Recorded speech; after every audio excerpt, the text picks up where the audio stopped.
Forjar ou não forjar mais anéis? A pergunta que vale 1 milhão e que precisa, na verdade, de um episódio inteiro para poder ser respondida. Salve pessoal, tudo bem com vocês? Sempre na área e como sempre sejam todos muito bem-vindos ao canal Adaptação Infinita. E realmente é mais um episódio aí que, nossa, cansa, custa, é desafiador continuar assistindo, sabe? Parece que a gente vai sendo influenciado pelo Sauron, parece que a gente vai caindo cada vez mais em suas garras. Mas, com muita força de vontade, a gente vem para analisar e falar um pouco mais do 5º episódio de Os Anéis de Poder. E como já é de se esperar, esse episódio aqui teria uma função muito simples: tratar dos 3 outros núcleos que não haviam aparecido no episódio passado, no episódio 4. Então aqui nós temos o drama do Celebrimbor com o Sauron com relação à forja de outros anéis de poder. Temos também a política do novo regime em Númenor. E por último, temos as consequências do uso do Anel de Poder por parte dos anões em Khazad-dûm. Começamos então falando do Reino da Forja dos Elfos. E aqui o drama é basicamente um só.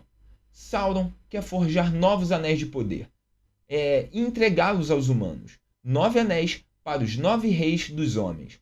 Já que Celebrimbor vai totalmente contrário a isso.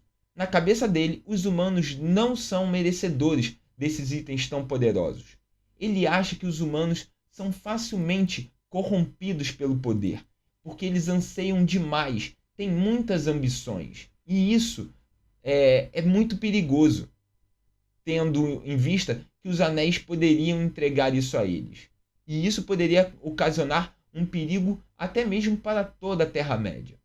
Só que a série, ao invés de resolver esse dilema entre os dois em questões de minutos, em 10 minutos, por exemplo, ele gasta literalmente o episódio inteiro com diálogos que não saem do lugar, que são muito chatos, sabe?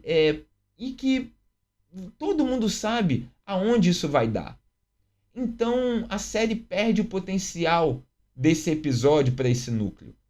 Só que o que realmente chama atenção para essa parte é quando começam a existir coisas sobrenaturais na forja.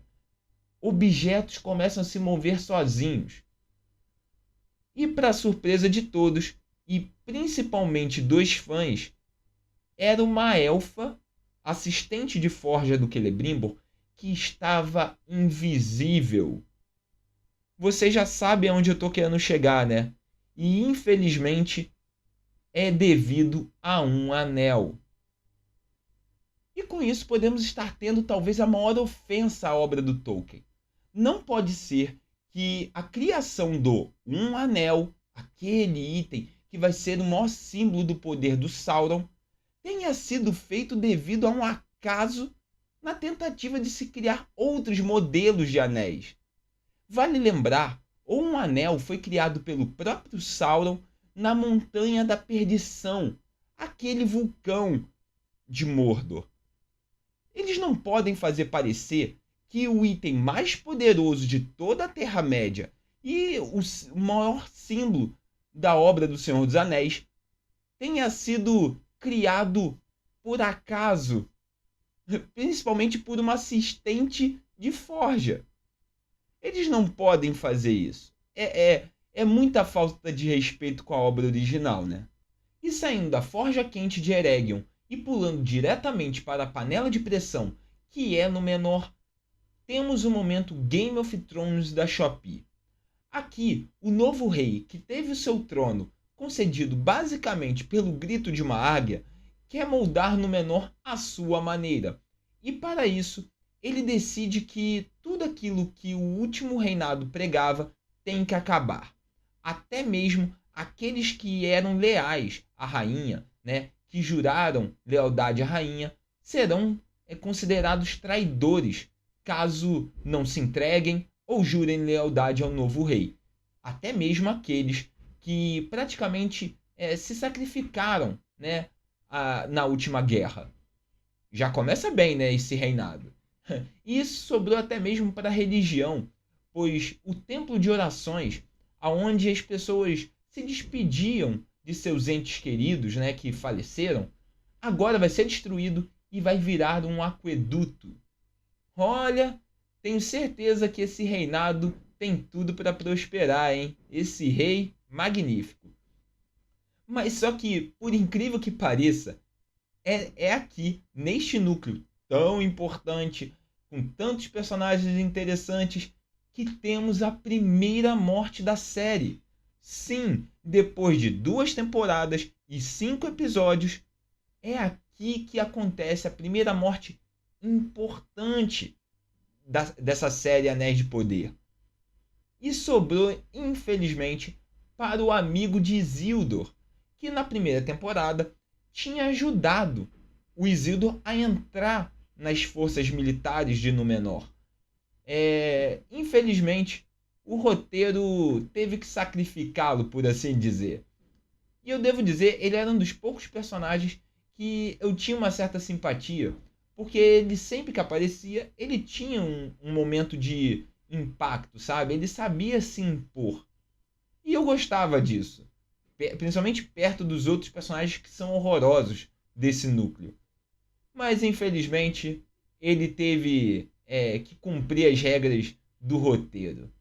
E depois deste momento tão impactante, tão marcante, tão triste para todos, nós finalmente vamos para o melhor núcleo da série, que são os anões.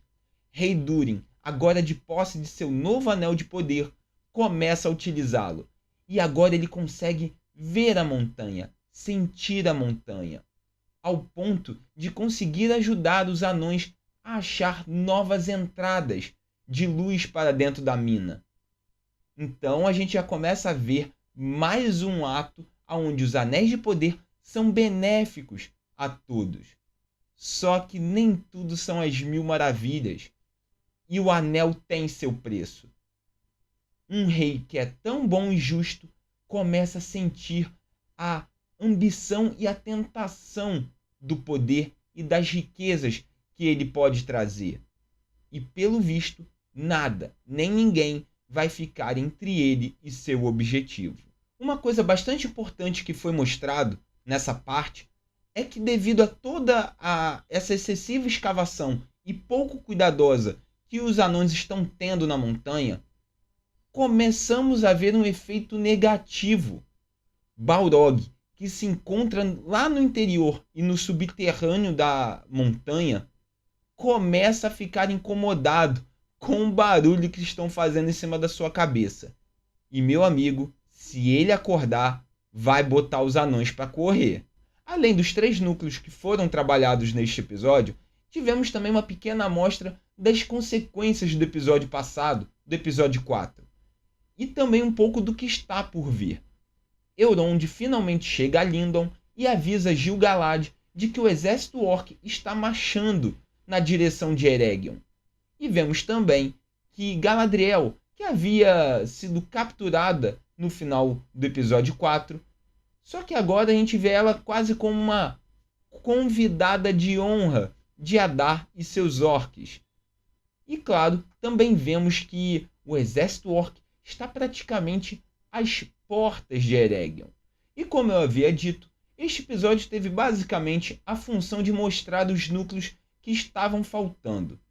E acredito que agora as peças finalmente já estão posicionadas no tabuleiro para o grande conflito da temporada.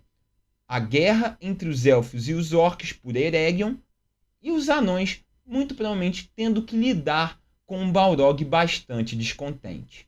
Mas é isso aí, pessoal. Esse episódio aqui foi bem mais do mesmo, com a mesma falta de criatividade para resolver os problemas que apresenta e que, sinceramente, empolga bem pouco. Vamos esperar aí, né, os próximos episódios e torcer para um final de temporada pelo menos um pouquinho mais empolgante. Mas deixa aí nos comentários o que você achou dele. Muito obrigado pelo tempo de vocês. Se gostaram desse vídeo, deixem o like, se inscrevam no canal e... 1, 2, 3 anéisinhos. Haha, valeu e fui!